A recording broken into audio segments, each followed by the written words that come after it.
നമുക്കൊരു പാഴ്സൽ വന്നിട്ടുണ്ട്. വേറൊന്നുമല്ല, ഈ നിരന്ന് കിടക്കണ എല്ലാം കൂടി അടുക്കി വെച്ചിട്ട് ഒരു സൈഡിലോട്ട് മാറ്റി വെക്കാമല്ലോ എന്ന് കരുതി ഞാൻ വാങ്ങിയതാണ്. ഇത് ഫിറ്റ് ചെയ്തെടുക്കാൻ ഭയങ്കര എളുപ്പമാണ്. അവർ തന്നിരിക്കുന്ന സ്ക്രൂ ഒരു ആരോഗ്യമുള്ള മനുഷ്യനെ കൊണ്ട് നമ്മൾ ഇതുപോലെ തിരിച്ച് കയറ്റി വെച്ചെടുത്താൽ മാത്രം മതി കേട്ടോ. ഇതുപോലൊരു സംഭവമാണ് നമുക്ക് കിട്ടുന്നത്. പക്ഷേ എൻ്റെ ഉദ്ദേശം പാളി. ഇവിടെ ഒരു ഷെൽഫ് ഉള്ളതുകൊണ്ട് ആ ഗ്യാപ്പിലോട്ട് അതങ്ങോട്ട് കയറുന്നില്ല.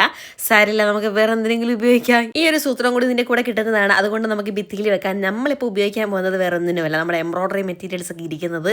എന്തെങ്കിലും സാധനം തപ്പാൻ ചെന്നിട്ടുണ്ടെങ്കിൽ ഒന്നും കിട്ടത്തില്ല. അത്രയും അലങ്കോലമാണ്. എപ്പോഴും അടുക്കി വെക്കാറുണ്ട് കേട്ടോ. പക്ഷേ എന്തെങ്കിലും തപ്പി ചെല്ലുമ്പോൾ ഇങ്ങനെ അലങ്കോലാക്കി എടുക്കും.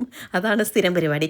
ഇതിങ്ങനെ അടുക്കി വെച്ചപ്പോൾ നല്ല രസമുണ്ട്. ഒരു ഒരെണ്ണം കൂടി മേടിച്ചിട്ട് ഭിത്തിയൊക്കെ എത്തിക്കഴിഞ്ഞാൽ നല്ല സൗകര്യമായിട്ട് വെക്കാം. ഇതൊക്കെ എത്ര രൂപ കൊടുത്ത് മേടിച്ച് വെച്ചേക്കണ സാധനമാണെന്നറിയാമോ?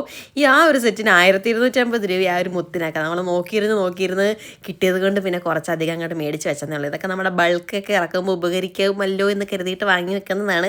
ഉപയോഗം ഉണ്ടായാൽ മതിയായിരുന്നു. ഈ കുട്ടി റാക്കിൻ്റെ വില വരുന്നത് 450 രൂപയാണ്. പ്രൊഡക്റ്റ് ടാഗ് ചെയ്ത് കൊടുത്തേക്കാൻ. സ്പ്രേ പെയിന്റ് അടിച്ച് നമുക്ക് ഇഷ്ടമുള്ള നിറത്തിലോട്ടൊക്കെ വേണമെങ്കിൽ മാറ്റിയെടുക്കാം കേട്ടോ. ഒരു സ്റ്റോൺ ആണ്. എപ്പോൾ പോയാലും തപ്പുമായിരുന്നു. അവസാനം കിട്ടിയിരിക്കുകയാണ്. കണ്ണി പോലും കാണാൻ പറ്റാത്ത കുട്ടി സ്റ്റോണാണ്. ഇതെങ്ങനെ കയ്യിൽ പിടിച്ച് വെക്കുമോ എന്നറിയത്തില്ല. എടുപ്പ് വെച്ചാൽ ഭയങ്കര ഭംഗിയാന്ന് അവൾ പറഞ്ഞു.